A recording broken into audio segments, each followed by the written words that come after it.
The Star Calgary is more or less of a Western outpost of sorts for the left-leaning Toronto Star. It's staffed by reporters that were probably handpicked in Toronto. What is shocking is that the Star Calgary may have just broken Alberta election financing laws. Throughout a week-long period from April 2nd to April 7th, and even extending a little bit past that, the outlet purchased a major ad buy to deliver multiple Kenney UCP critical stories written by Edmonton-based reporters to Calgary area readers and voters. They even paid to promote an ad featuring the Communist Party of Alberta leader. The ad may have been more broadly targeted outside of Calgary, but we've not been able to confirm any ad recipient outside of city postal codes.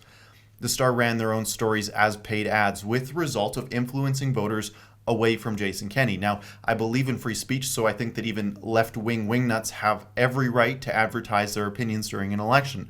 The problem is that Notley's election commissioner told us at the Rebel that we were not allowed to do this. So why does the Star get a pass? I think it's because the commissioner doesn't want to hinder anyone helping out his boss, Notley.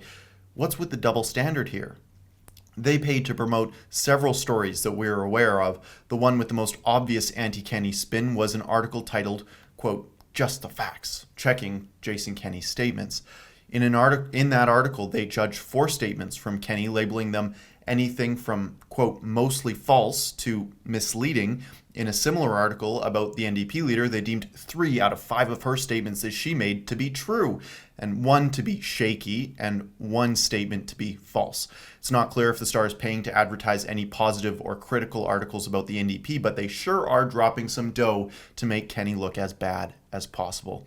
Nobody but the Star knows exactly how much money was spent by the left-wing outlet on digital election period advertising for at least 3 extremely negative articles about Jason Kenney and the United Conservative Party. If the law had been if the law that had wrongly been applied to the Rebel by Rachel Notley's hand-picked election commissioner was applied equally to this left-wing tabloid, they very well might be facing fines. It depends exactly how much they had spent on these targeted ads and any other Kenney critical pieces that they've ran.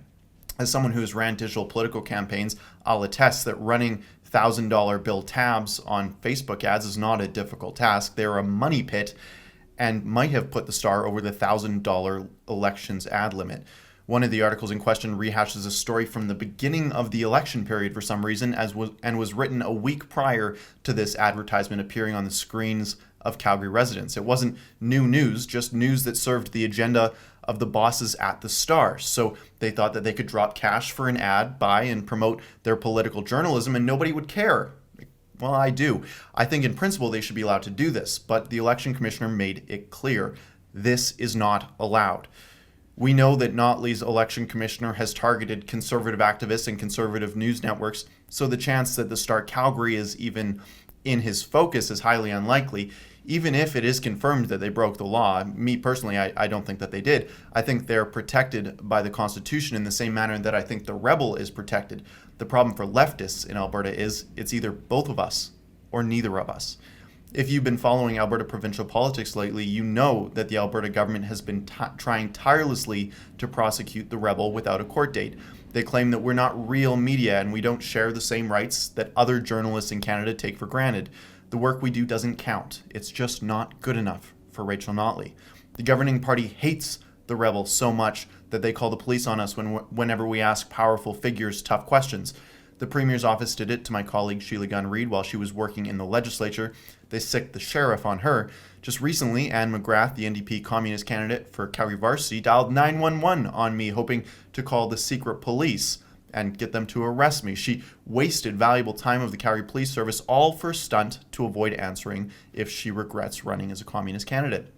My questions were simple, direct, and to the point, and like clockwork, her sleeper agent tendencies were triggered.